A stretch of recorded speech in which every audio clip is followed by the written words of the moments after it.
Hey, so today I want to talk about this idea of it's time to shut the gates.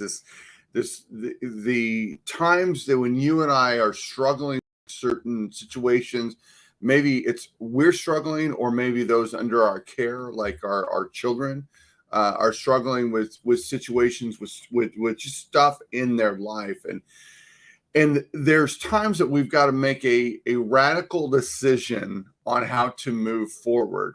And on Sunday we talked about return, rebuild, renew, right? This idea that so often that we are, whether we know it or not, we've fallen away from what God has for us, and that we need to return, and we need to rebuild some of the things back into our lives that were our protection, were our provision, were our was the very presence of God to bring it back in, and that we need to be renewed, and that renewal should never stop, but be a continual renewal. And reading in today in Nehemiah chapter 13, it really struck me what Nehemiah had to do.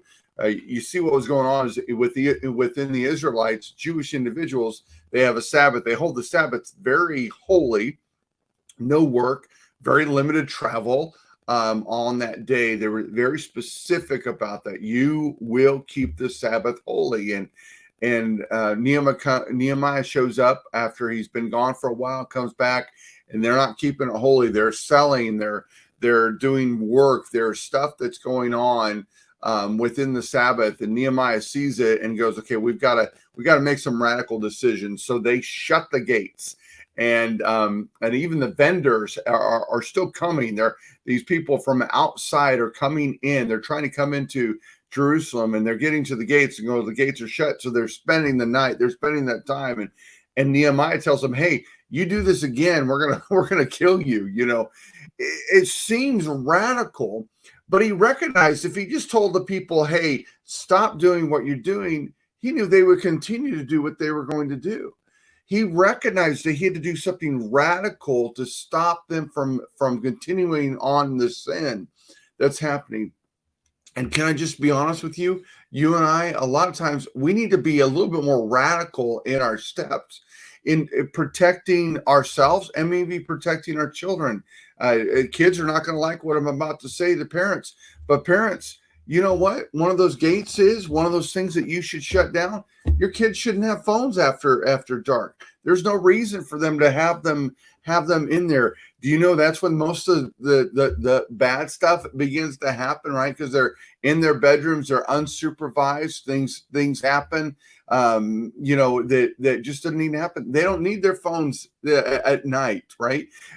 We need to put stops in there. These phones today, they have the ability where you can set up blocks so they're not seeing certain things, right? They're safeguarding your children.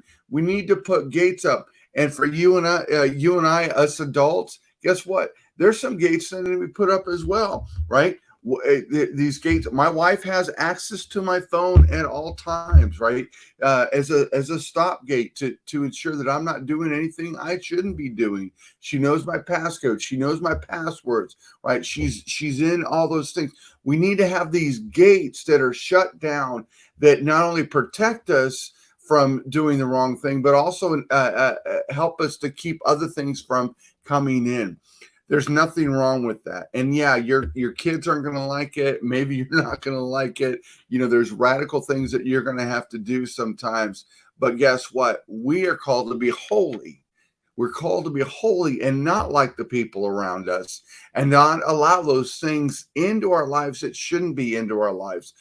And there's times, guess what? It's time to shut that gate.